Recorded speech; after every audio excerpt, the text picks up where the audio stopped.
SETI, S-E-T-I, stands for the Search for Extraterrestrial Intelligence. It's a word that describes a wide variety of different kinds of searches which are being made all over the world for evidence of the existence of other civilizations in space. Almost all of the searches that are being done with radio telescopes. Our goal is to detect in those searches radio and radar transmissions from other civilizations. The first result that can come from this is simply the knowledge that other civilizations exist in space. That, of course, would be an enormous milestone in the history of human civilization. Why do we search? It is because everything we know about our universe, about our planetary system, and about the origin and evolution of life on Earth seems to say that all of these things were the result of completely normal processes that occur in our galaxy.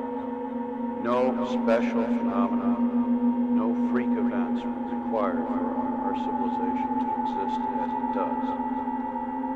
Given the enormous number of stars in the galaxy which are like the sun, it follows that there should be many civilizations in our galaxy and in other galaxies. If they practice technology as we do, they are detected. This is a recent development. Until a few decades ago, our instruments were not sensitive enough to detect reasonable manifestations of intelligent life. That is, they could not detect the same sorts of signals and power levels that we ourselves radiate. However, if we have crossed the important threshold in that we have developed instruments which can detect signals no stronger than we radiate across the vast distances which separate the stars. In fact, our present radio telescopes, if used properly, can detect Earth-like signals all the way from the far side of the galaxy. Therefore, it is reasonable to search. There would be an enormous intellectual payoff in the detection of other civilizations. Their mere existence is a very important fact which will influence our thinking, our philosophy, our outlook on life. We will learn almost certainly facts of science, evolution, biology, and other places which we could not learn by any other means. We would see what prospects there are for the future of civilizations, what becomes of them, how do they manage their resources, what ways of life do they adopt. All of these things are interesting in their own right. At the same time, they may provide very useful information in developing our own resources or planning our own activities. I'll get back to a couple of your statements a bit later on. You obviously have touched on the subject, but I'd like you to be a bit more specific. According to your formula, ours is not the only civilization in the universe. Why do we start with the assumption, scientifically speaking, that there must be other civilizations? Our theoretical understanding of the formation of stars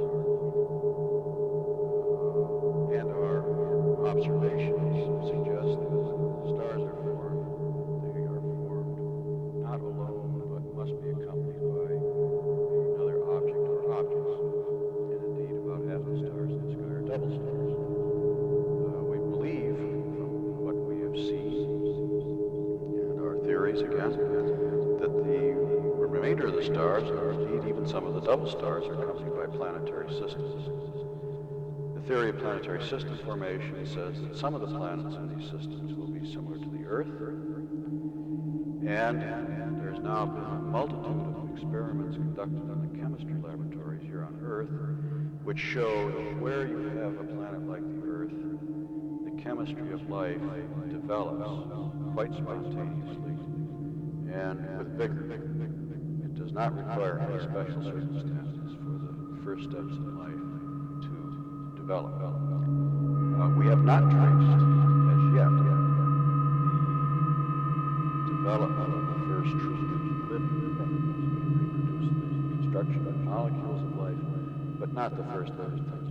But we are close to that. And again, there doesn't seem to be any special circumstances required to give rise to a living thing. Once you have living things, they compete for resources, food, ecological niches, and this is a driver for evolution to proceed. And so the picture is one where surely very complicated organisms will develop. Many places. Looking at the history of our own creatures, you see one thing in evolution which has always improved or increased capabilities of the brain. Other things have come and gone. The size of the speed at which they develop. One thing which has always increased is the brain. And this suggests that you will, in time, it may take billions of years, develop intelligence wherever there is life. Now, that intelligence may, in time, develop itself technology. And once you have technology, you have a system, a technological system, which releases energy into space, energy which we may detect and search in the right way. So this is the picture of why we think there are many modes of intelligent life to be found.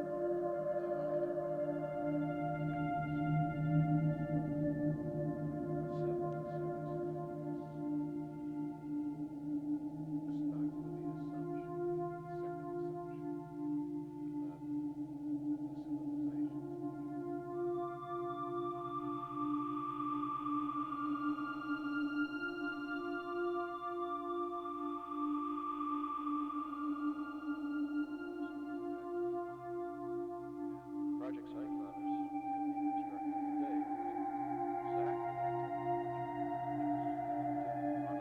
run-of-the-mill technology. It just takes a lot more of it and a lot of expense.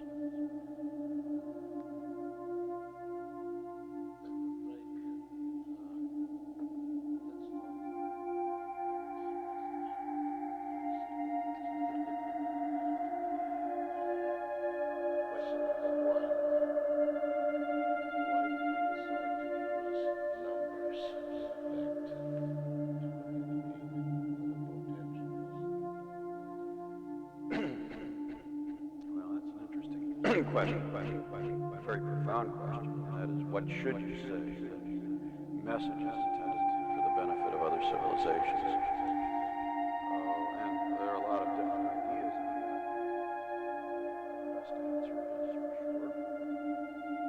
But one idea which is largely accepted is that we want to tell the other civilization the special things about us and our system. We need not tell them basic science or mathematics. They know all that. So it's silly to tell them what the value of pi is, or what the structure of the carbon atom is, or something like that. They know all that. We're not sure that they know what our biology is. It's possible that our basic biology, system of proteins and DNA, is universal, but we don't know that. If it isn't, then it's very interesting to them, because it's an extremely effective way to make a living thing. So in any case, in designing the Arecibo message and other messages, we've always tried to put in only those things which are special, and we think perhaps unique to us. To describe most of those things, you have to describe things in numbers.